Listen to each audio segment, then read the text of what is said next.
नमस्कार, मैं सुनील अंजाना जागो समाज चैनल में आपका स्वागत करता हूं। हम हैं यूपी के ग्रेटर नोएडा डाडा गांव में, जहां एक ऐसा गंभीर मामला, ऐसा संगीन मामला जो है वो सामने आया है कि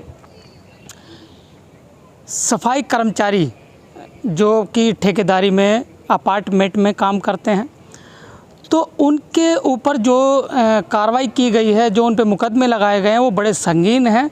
और आप भी सुनकर हैरान होंगे कि मात्र 6,000 रुपये में नौकरी करने वाले, ठेके प्रथा में अपार्टमेंट में साफ़ सफाई का काम करने वाले सोनी पर जो है एक गंभीर आरोप लगाया गया है, वो भी 420 का। यानी उन्होंने जो है करोड़ों रुपए का जो है वो गबन किया है, ऐसा जो है वो बताया जा रहा है। तो उनकी जो प्रॉपर्टी है वो हम आपको दिखाते हैं। उनके गांव में हम पहुंचे हैं और जिन्होंने लाखों करोड़ों रुपए का जो घोटाला किया है, जो कि उन पे आरोप लगे हैं, और उस आरोप के आधार पर जो है राजस्थान प्रशासन ने जो है उनको जेल में डाला है। तो पूरी कहानी हम आपको दिखाएंगे। सबसे पहले हम आपको व्यू जो दिखा रहे हैं ये उनके गाँव का है, और उन्हीं इसी व्यू को आप देखिए, कितना सुंदर जो है वो आप देख सकेंगे कि कितना आलीशान तरीके से जो है वो यहाँ पर रहते हैं। और उनका आलीशान मकान जो है वो हम आपको दिखाएंगे। ये उनका आलीशान मकान है जिन्होंने लाखों करोड़ों रुपए का जो है वो घोटाला किया है। तो ये आप देख सकते हैं, ये उनका घर है ये बिल्कुल। और हम उनसे आपकी चर्चा कराएंगे उनके परिवार की, और वो निर्दोष है या दोषी है ये भी जानने की कोशिश करेंगे। लेकिन सफाई कर्मचारी सोनी जो है वो 9-10 दिन से जो है वो जेल की सज़ा काट रहा है। और पूरी वार्तालाप करने जो है हम उनके गांव पहुंचे हैं, बड़ी मुश्किलों के साथ पहुंचे हैं।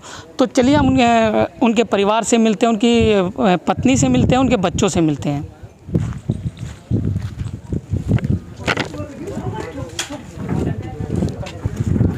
चर्चा कराते हैं जो उनके परिवार हैं, उनकी बेटियां हैं, उनकी पत्नी है, उनके बेटे हैं, उनसे हम बात करेंगे। नाम बताइए। सविता। सविता जी, सविता जी, आपने मुख्यमंत्री या कमिश्नर और डीएम, एसडीएम, आपने सभी को, एसएचओ को भी आपने कंप्लेंट लिखी है अपने पति के निर्दोष होने की। लेकिन वहीं देखा जाए तो आगरा और राजस्थान में जो है उनके खिलाफ केस हुआ है 420 का, और चेक बाउंस भी उनके नाम से किए गए हैं कि कंपनी जो है वो सोनी के नाम से, सोनी आपके पति का नाम है, तो उनके नाम से जो कंपनी बनाई गई है और उससे फ्रॉड किया गया है। तो आप इस पर क्या कहेंगे, और आप भी पूरी कहानी जो है वो इसमें बताएंगे। P3 गोल चक्कर पे पारसनाथ स्टेट सोसाइटी है, प्रकाश स्टूडेंट के पास, और सुलेंद्र नागर बरसात गांव का है, उसका बेटा भी बरसात गांव का है। इन दोनों ने मिलकर मेरे आदमी को फंसाया है। मुझे भरोसा दिया था कि आपको योजना सरकार देगी, आपकी मदद होगी, आप अपना आधार कार्ड पैन कार्ड दे दीजिए और आपको इतनी बड़ी मदद होगी कि आप कभी सपने में भी नहीं सोच सकते। विश्वास करा उन पे, और अपने पति के आधार कार्ड पैन कार्ड हमने दे दिए, और उन्होंने उसी से हमारे पति को इतनी बड़ी राजनीति में पहुँचा दिया कि आज हम निकलने के अनुभव से बहुत मतलब पीछे हो गए। ठेकेदार का नाम सुलेंद्र नागर है और उसके बेटे का नाम मोहित नागर है। तो पूरी वार्ता यही हुई कि आपकी बेटियों की शादी थी। जी सर। और उसमें उन्होंने कहा कि आपको मदद मिलेगी, आपको पूरी मदद जो है वो सरकार की ओर से हम कराएंगे। जी मिलेगी। तो आपने अपने पूरे डॉक्यूमेंट्स जी वो उनको दिए, आधार कार्ड, पैन कार्ड, जी खाता उसमें खुलवाया। जी सर। तो खाता कहाँ पर खुला? जी सर, वो पहले नवेड़ा गए थे, नवेड़ा में पता नहीं खुला नहीं खुला, फिर हमारे घर वाले को मथुरा ले गए थे। वो मथुरा ले जाने के बाद हमारे घर वाले ने हमको बताया कि सविता 50,000 का करंट में खाता खुलाया, पैसे भी उन्होंने दिए। उन्होंने दिए थे? जी सर। तो करंट खाता खुलवाया? जी सर। तो आपको ये शक नहीं हुआ कि जी हमें कभी भी ऐसी कोई शक वाली बात नहीं हमारे दिमाग में आई। बस ये है कि हमारा भरोसेमंद ठेकेदार है, हमारा फ़ायदा ही कर रहा होगा। देखिए, करंट जो खाता खुलता है वो बिजनेसमैन का खुलता है, ना कि जो सेविंग खाता होता है वो मजदूरों के लिए या आम आदमी के लिए होता है। उनका बिजनेस अकाउंट जो है वो खुल गया। उसके बाद क्या हुआ? सर उन्होंने तो बैंक भी नहीं देखा था और एक ऑफिस बनाया था जिन्होंने वहाँ बैंक का ही आदमी आया था, उनके सारे डॉक्यूमेंट्स साइन करके सारा कुछ ले गए थे। मुझे इतना बताया था, जब घटना होने के बाद तब मुझे सब कुछ पता चला इस बात के लिए। मेरे घर वाले को भी कुछ नहीं पता था क्योंकि हम आराम की ज़िंदगी जी रहे थे। आप तो सिर्फ इसी भरोसे पे थे कि बस बेटियों के नाम के जो लाख लाख रुपए, 1-1 लाख रुपए आएगा, जी सर, वही अकाउंट में आएगा। जी सर, जी। हमारे पास तो कोई मैसेज नहीं, कोई अकाउंट नंबर नहीं, कोई फ़ोन नंबर नहीं, कुछ भी ऐसा हमारा कुछ भी प्रूफ हमें नहीं दिया, नहीं हमसे उन्होंने हमारा ही लिया। उन्होंने बैंक में अपना ही नंबर दिया था। अच्छा, बस इतना हम जानते हैं जो हमें बताया गया था। अच्छा, जब खाता बंद कराने के लिए आपने बताया, खाता बंद कराने के लिए वो उनको लेकर भी गए थे। 24 जून को फ़ोन आया था कि आंटी हमारी बात करा दो अंकल से, हमें उनसे कुछ काम है। तो हमने बोला हम तुमसे कोई बात नहीं कराएंगे, हमारे पति को ले जाने की कहीं ज़रूरत नहीं है, आपने हमारी शादी में भी कोई मदद नहीं की, हम नहीं बात कराएंगे। कहने आंटी प्लीज़ एक बात करा दीजिए। फिर हमने उनसे बात कराई तो उनकी क्या बात हुई ये भी हम नहीं जानते। फिर हमसे बोले हमारे पति हम 5:30 बजे सुबह जाएंगे उनके साथ। सुबह निकलना है? जी हाँ, 25 तारीख को। जी, और 5:30 बजे जाएंगे यहाँ से और हम उनका खाता बंद करा के आएंगे। तो मैंने कि ठीक है जाओ। तो मैंने बोला ठीक है जाओ। तो फिर ये बोले कि हम मथुरा जा रहे हैं। हम मथुरा के चक्कर में ही बैठे रहे, हम सारा दिन फ़ोन करते रहे, कोई मैसेज कोई हमारी खबर नहीं पहुंची वहाँ पे। फिर वहाँ आने के बाद हम उनसे नाराज़ हुए, उनसे झगड़ा करा हमने। तब उन्होंने रो रो के हमें सारी कहानी बताई कि सविता मथुरा की जगह आगरा ले जाया गया, वहाँ पर हमको तो फर्जी केस में फंसा दिया गया है, हमारे डॉक्यूमेंट सारे हमको दिखाए थे और ये कहानी सब दुर्घटना हमारे साथ हुई है। 15 किलोमीटर वो लोग पीछे भी उतर गए, एक मुसलमान का भी उन्होंने साथ में लिया था और उन्होंने ये भी कहा था खा ले जितना तुझ पे खाया जाता है। अच्छा। आज और बस अंकल आपको साइन करके आने हैं ऑफिस में आगरा में। बस वो खुद 15 किलोमीटर पीछे उतर के हमारे घर वाले को आगरा भेज दिया जी। और वहाँ पे भेजने के बाद उनके साथ जो भी घटना हुई रिमांड पे लिए सारी उन्होंने घटना बताई। तब उनको 15 किलोमीटर पुलिस ने पकड़ा, वहाँ पे फिर फैसला करा के 36 लाख रुपए पे करे। फिर हमारे घर वाले को भी साथ में वो ले आए। ये 36 लाख रुपए किसने पे किए? सर ये भी मैं नहीं जानती, लेकिन मोहित और ओमवीर नागर है ओमवीर नागर है रोनी रामपुर का, और ये मोहित, ये इनको को बता रहे थे हमारे घर वाले कि इनको पकड़ने के बाद वहाँ 36 लाख रुपए पे हुए। उन्होंने पे किए? जी हाँ, ये ओमवीर ने और मोहित नागर ने? जी सर, जी, इन्होंने पे किए। फिर उनके बाद वो वहाँ से कैसे ही वो कह रहे थे कि कुछ खा लो, कि हम नहीं खाएंगे कुछ भी, हमें भूख नहीं है, हमें हमारे घर जाना है बस। फिर घर जाने के बाद उन्होंने डर के मारे हमें नहीं बताया। फिर हमने जब जितना झगड़ा करा उनसे उतना ही हमको उन्होंने फिर रो रो के बताया कि सविता मुझे तो जंजाल में फंसा दिया है इन लोगों ने, मैं कैसे निकलूँगा, मुझे तो तू जहर ला दे, मुझे खा के मर जाना है मुझे। मैंने कि हम नहीं छुपाएंगे किसी पे, हम दुनिया को बताएंगे, हम इस केस के लिए हम जान दे देंगे अपनी, लेकिन सच्चाई सामने लाएंगे हम। हमारा पति निर्दोष है सर, हम कबाड़ा बेच के हम कबाड़ा गुजारा करते हैं। आप हमारी सोसाइटी में भी पता कर सकते हो हम कितनी मेहनत करते हैं, झाड़ू पोछा एक्स्ट्रा काम कर करके अपना घर चलाते हैं हम। और यहाँ भी हमने बेटियों की शादी करी है, कर्जा पानी लेके करी है। लेकिन हमें एक मैसेज और आया राजस्थान की तरफ से कि इधर की पार्टी ने उधर फ़ोन किया है कि इनकी बेटियों की शादी भी हमने ही कराई है, 2 लाख रुपए हमने दिए हैं। किससे दहेज खरीदा, किससे क्या खरीदा, कब पैसे दिया, हम सब उनका मुकाबला करेंगे। हम एक बार आए तो सही हमारे सामने, लेकिन कोई हमें जवाब नहीं मिल रहा इस चीज़ का। ये जो बच्चों की जो शादी की है वो गाँव वालों ने की है? जी सर, 1 लाख रुपये। दोनों बेटियां जो है वो आप देख सकते हैं।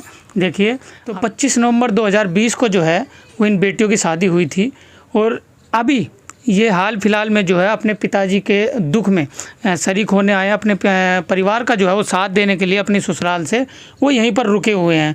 तो जो राजस्थान जो पुलिस है उसने कहाँ से इनको अरेस्ट किया और कब लेकर गए? सर हम ड्यूटी को तैयार हो रहे थे सोमवार में, पिछला सोमवार जो गया, ये तारीख 5 तारीख थी। तो ये सो के उठे 5 जुलाई को। जी हाँ, 5 जुलाई को हम लंच तैयार कर रहे थे।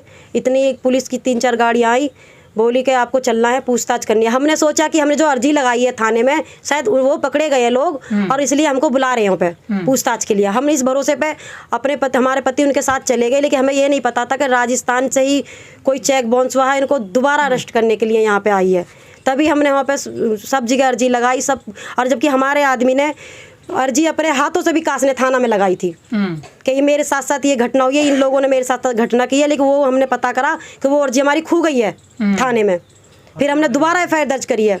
फिर उन्हें हम जब वहाँ में हल्ला मचाया, दुल्ला मचाया, फिर उन्होंने हमसे बोला तुम्हारे डंडे मारेंगे, इनकी वीडियो बनाओ, और ताकि हमें भगा दिया गया वहाँ से कि नहीं तुम बार बार आ जाती हो, तुम्हारी कोई मदद नहीं होगी, राजस्थान पुलिस करेगी सब ये कुछ। राजस्थान ये कासना थाने वाले? जी हाँ, ये बोला हमसे। हमने बोला जब हमारा आदमी यहाँ से हैंड ओवर किया है उन लोगों को, तो जब हमारा आदमी बयान दे रहा है तो उन लोगों को यहीं से अरेस्ट करो, यहीं से भेजो। हमें 2 पुलिस चाहिए, हम उनका घर पता सब कुछ हमने वहाँ पता कर लिया, हम उन्हें पकड़वाएंगे, बस आपकी हमें मदद पुलिस की चाहिए, हम अकेले कैसे पकड़े उनको। लेकिन उन्होंने ये कहा हमारे पास बार बार मत आओ, आप जा सकते हो, तुम्हारी वीडियो बन जाएगी, डंडे मारो इसमें, भगाओ इसे। बस उन्होंने ये कह के हमको ऐसे कह के भगा दिया। भी हम 2 दिन तक उधर नहीं झाके, डर के मारे, और आके हम जहर खाने लायक, जहर खा के नहीं मरेंगे। हम इतना करेंगे कि हम अपने आदमी को जिताएंगे, और जो इस समाज से हम दुआ करते हैं कि वो समाज हमारे सामने आए, इन लोगों को पकड़वाएं। बस इनको फैसला चाहिए उन लोगों को। बस वो कह रहे हैं कि आपके पति को छोड़ दिया जाएगा, उन लोगों को हमारे हाथ हैंड ओवर कर दो, बस ये मांग रहे हैं वो। अब हम पे इन्हें कैसे उठाएं? हम तो उठा नहीं सकते, लेडीज जाते हैं हम तो, ना ही गांव का आदमी को उठा के ला सकता बिगर पुलिस के। बिगर समाज सब संग होगा, वो अपना आप उठ जाएंगे सर। हम इतना भरोसा करते हैं, वो कहीं भागने वाले नहीं है, वो यहीं पे ही है, घर पे ही है। वो सारा कारोबार अपना आराम से देख रहे हैं। और मेरा आदमी वहाँ एक दिन रो रो के काट रहा है, ताकि जो मेरा आदमी निर्दोष है। बस मैं इतने जानती हूँ, मैं अपने आदमी के लिए, अगर मुझे कोई कहेगा ना, मैं आप सच्चाई आपको एक और बताना चाहती हूँ कि अपने आदमी की खातिर मैं बरसात गांव में कल अकेली गई थी, मैं बारिश में। वहाँ पे मैंने सारी लोकेशन पुलिस को भी दिया, राजस्थान पुलिस को, फिर भी उन लोगों ने उनको नहीं उठाया। बोल रहे हैं बाप को नहीं उठाएंगे, बेटे को उठाएंगे। अब बताओ आप, वो राजस्थान की पुलिस भी मेरे से ही उठवा रही है, लोकेशन मेरे से मांग रही है, सब कुछ मेरे से मांग रही है, तो यहाँ की प्रशासन क्या कर रही है बताओ आप? ये मुझे जवाब चाहिए। मैं कल भी अपने आदमी की खातिर, मुझे पता है मेरा आदमी निर्दोष है, मैं उसके खातिर सूली पर चढ़ जाऊंगी, और जहाँ तक भी मुझ पर मदद होगी मैं अपने आदमी के लिए जान भी देने के तैयार हूँ। अगर मुझ में कोई मेरा एक्सीडेंट कराता है, मुझे गोली मारता है, मैं वो भी सहने के लिए तैयार हूँ, क्योंकि मेरा आदमी निर्दोष है। मुझे इतना पता है कि वो हमेशा मेरे साथ है। उसको मैं ही चला रही हूँ अपने घर में, क्योंकि उसका सहारा कोई नहीं है, सिर्फ मैं ही सहारा हूँ उसका, क्योंकि मैं जानती हूँ अपने घर वाले को, मेरे साथ जीवन काट रहे हैं वो। और वो ये भी कह रहे थे कि तुम जहाँ तक भागना चाहते हो भाग लो, तो मेरा कुछ नहीं होने वाला। ये मुझसे सुलेंद्र नागर ने बोला है। आपको धमकी भी दी? जी हाँ। वालों से जानने की कोशिश करेंगे कि सोनी जो है और जो उनका परिवार है, उनका यहाँ का रहन सहन कैसा है, और क्या सच में वो ये कार्य कर सकते हैं। तो चलिए हम जानने की कोशिश करेंगे। कुछ लोग यहाँ पर खड़े हैं। आप यहीं डाडा गाँव में रहने वाले हैं, तो आसपास में ही यहाँ पर रहते होंगे? जी हाँ जी। तो जो सोनी के ऊपर जो आरोप लगाए गए हैं, आपको भी पता होगा इस बात का, तो क्या सोनी जो है वो ये कार्य कर सकता है कि किसी को फ्रॉड करे या किसी के साथ धोखाधड़ी करे? क्या ऐसा हो सकता है? नहीं सर, ये गरीब परिवार से है, ऐसा कुछ नहीं है। इसको तो फंसाया गया है, क्योंकि धोखाधड़ी के केस में इसको फंसाया है, और ये बेचारा खाने से भी मोहताज है। या क्या ये 1 करोड़ का घोटाला नहीं कर पा सकता? मजदूर तत्वे का आदमी है, एक टाइम खाने के लिए भी नहीं है। जी बिल्कुल। आरोप जो लगाए गए हैं, क्या ये सही है या गलत है? ये गलत है जी, बिल्कुल। ये अनपढ़ आदमी है, बिल्कुल पढ़ना लिखना जानता नहीं, एक साइन के सिवा कुछ नहीं आता। अपना नाम लिख सकता है बस, सिर्फ अपना नाम बस सिर्फ अपना नाम लिख सकता है, इसके सिवा कुछ नहीं आता जी। कोई लड़ाई झगड़ा करते हो? नहीं, कोई झगड़ा नहीं, किसी से कोई झगड़ा नहीं। बिल्कुल गरीब आदमी है, कोई मतलब नहीं, राड़ से झगड़े से किसी से कोई मतलब नहीं रखता। ये तो बिल्कुल गरीब आदमी है जी। आप यहीं के रहने वाले? हाँ जी, यहीं के रहने वाले। तो आपका ये मकान है? हाँ जी। जी।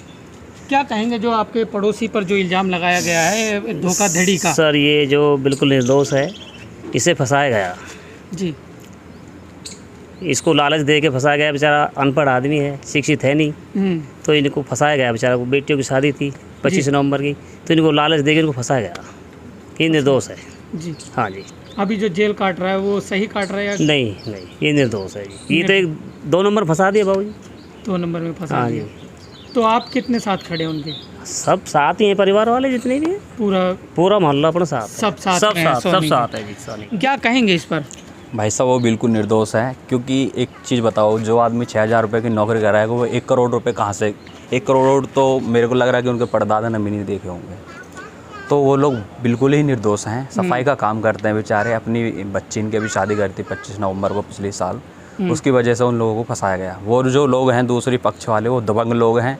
इनको मारने के लिए लेके गए थे आगरे के लिए। अच्छा। ये बच के छुट के आ गए। तो जो कि इनकी जो भगवान ने रहम करे कि जो यहाँ पे आ गए, बिल्कुल, तो वरना मामला साफ था। हाँ, मतलब उनको दोषी करार करके मतलब साफ करना चाहते, खुद बच जाना और इनको दोषी बना देना। बिल्कुल। कोई इनके लिए उनको पता था कि इनके लिए कोई लड़ भी नहीं सकता। गरीब आदमी है, कौन इनके साथ आएगा? बिल्कुल।